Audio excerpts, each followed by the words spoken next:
Assalamualaikum warahmatullahi wabarakatuh.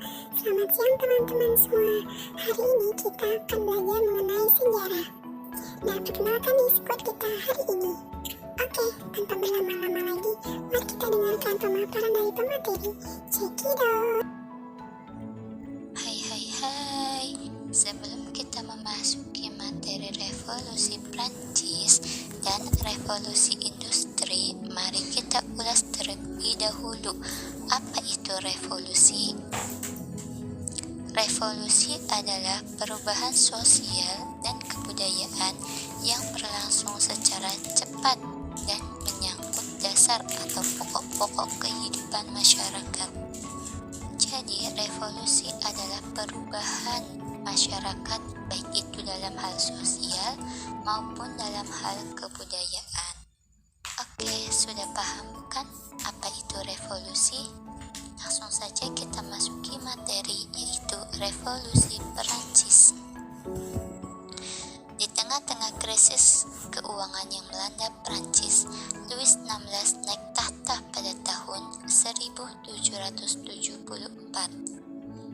Pemerintahan Louis VI yang tidak kompeten semakin menambah kebencian rakyat terhadap monarki. Didorong oleh sedang berkembangnya ide pencerahan dan sentimen radikal, revolusi Prancis pun dimulai pada tahun 1789 dengan diadakannya pertemuan Etats Generaux pada bulan Mei. Tahun-tahun pertama revolusi Prancis diawali dengan diproklamirkannya Sumpah Lapangan Tenis pada bulan Juni oleh Etats ketiga, diikuti dengan serangan terhadap Bastille pada bulan Juli, deklarasi hak asasi manusia dan warga negara pada bulan Agustus, dan Mars kaum wanita di Versailles yang memaksa istana kerajaan dipindah kembali ke Paris pada bulan Oktober.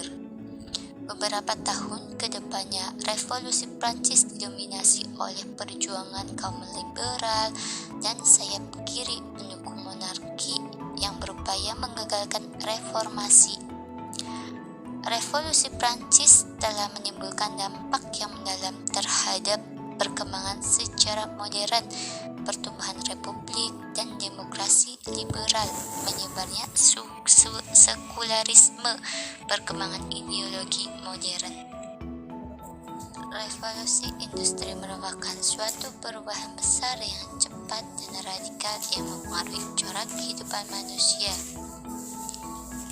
Revolusi industri ini terjadi pada 4, yaitu revolusi pertama, kedua, ketiga, dan keempat. Revolusi industri pertama ditandai dengan ditemukannya mesin uap, dan revolusi kedua ditandai dengan ditemukannya ban berjalan dan listrik. Sedangkan revolusi industri 3 dengan ditemukannya mesin yang bergerak yang berpikir secara otomatis, yaitu komputer dan robot. Sedangkan pada revolusi 4 ini yang paling menonjol yaitu dengan penemuan Internet of Things. Ideologi berasal dari dua kata, yaitu ideal dan logos. Jadi ideologi adalah suatu paham mengenai seperangkat nilai atau pemikiran yang dipegang oleh seseorang atau sekelompok orang untuk menjadi pegangan hidup. Apa sih kapitalisme? Kapitalisme merupakan satu revolusi yang bersifat fundamental dalam perkembangan masyarakat modern. Nah, bersamaan dengan itu, kapitalisme kemudian berkembang menjadi sistem ekonomi yang paling menonjol di dunia. Dalam perkembangannya, kapitalisme mampu menjelma menjadi satu pola pikir global yang dianut oleh sebagian besar negara yang ada di dunia. Sistem ekonomi dari banyak negara yang dikategorikan sebagai negara maju sebagian menggunakan kapitalisme. Pendapat bahwa kapitalisme menjadi satu ideologi yang telah benar-benar mengglobal didukung dengan adanya tesis yang diungkapkan oleh Francis Fukuyama pada tahun 1992 dalam bukunya yang berjudul The End of Story and the Last Man, yang menyatakan bahwa akhir dari perjalanan sejarah adalah ketika telah terakhirnya persaingan antara ideologi dunia dengan kemenangan akhir pada demokrasi liberal yang didukung oleh kapitalisme global. Ideologi sosialisme ini lahir sebagai reaksi terhadap revolusi industri yang berkembang akibat liberalisme. Industrialisasi telah muncul praktek kapitalisme yang lebih mementingkan individu si pemilik modal dan mengesampingkan kaum buruh yang merupakan bagian terbesar dari masyarakat. Oleh karena itu, sosialisme berusaha mewujudkan kemakmuran bersama melalui usaha kolektif yang produktif di bawah kendali dan campur tangan pemerintah. Nah, dalam sosialisme, kebebasan individu dibatasi dan mengutamakan pemerataan kesejahteraan bersama. Pada era perkembangan perekonomian, sosialisme juga ikut mempengaruhi adanya pemikiran-pemikiran tentang ekonomi Indonesia. Salah satunya adalah Muhammad Hatta. Aliran sosialisme demokrasi memiliki peran yang penting dalam struktur pemikiran Hatta. Dalam beberapa tulis pentingnya, Hatta merujuk pada sosialisme barat, khususnya prinsip kemanusiaan sebagai sumber pemikiran tentang demokrasi untuk Indonesia merdeka. Nah, kehidupan ekonomi sosial ini terbagi dalam 3 cabang besar, yaitu produksi, distribusi, dan konsumsi. Oke, selanjutnya yaitu liberalisme. Liberalisme atau liberal adalah sebuah ideologi, pandangan filsafat, dan tradisi politik yang didasarkan pada pemahaman bahwa kebebasan dan persamaan hak adalah nilai politik yang paling utama.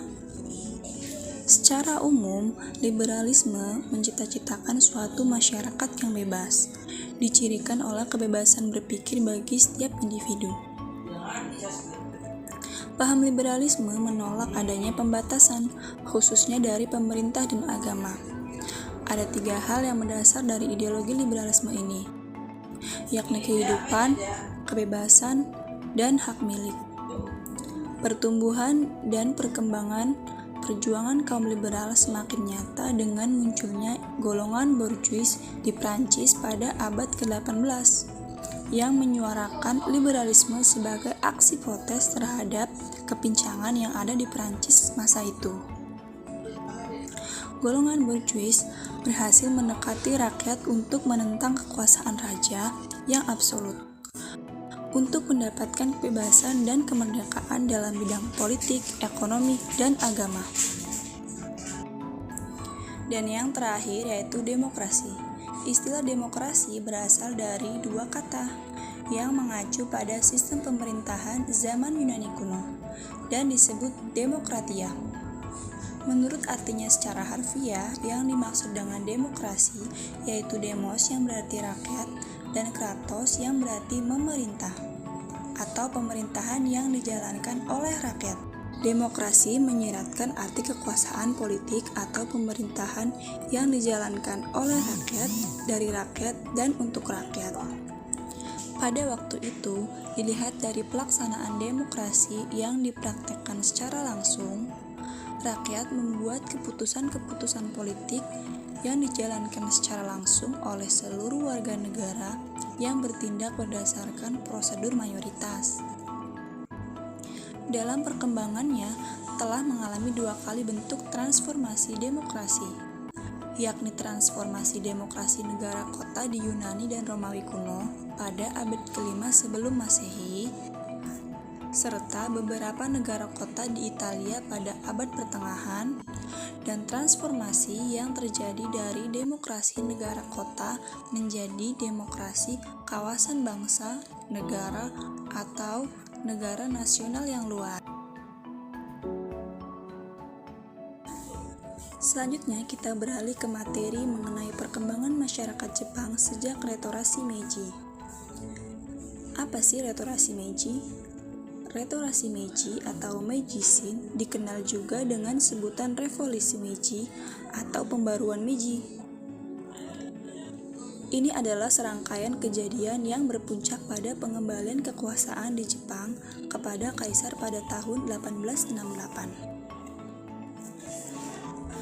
Restorasi Meiji disebut juga sebagai zaman pencerahan Jepang, sejalan dengan arti kata Meiji itu sendiri, yaitu yang berpikiran cerah. Sebelum era Meiji disebut dengan era Shogun Tokugawa.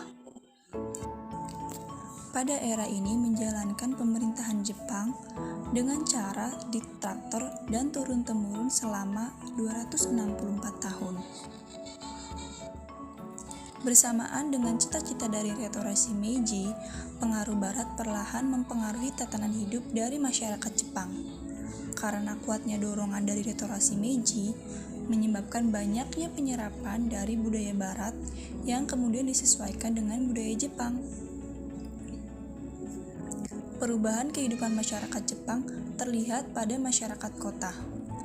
Mereka sudah mulai menyerap budaya Eropa. Modernisasi pada zaman Meiji juga terus dilakukan. Pemerintah menetapkan sistem pendidikan di mana masyarakat yang memiliki pekerjaan dan status macam apapun dapat mengikuti pendidikan atau melanjutkan pendidikannya. Nah, oke, itu dia pemaparan dari materi. Sekian video dari kami. Wassalamualaikum warahmatullahi wabarakatuh.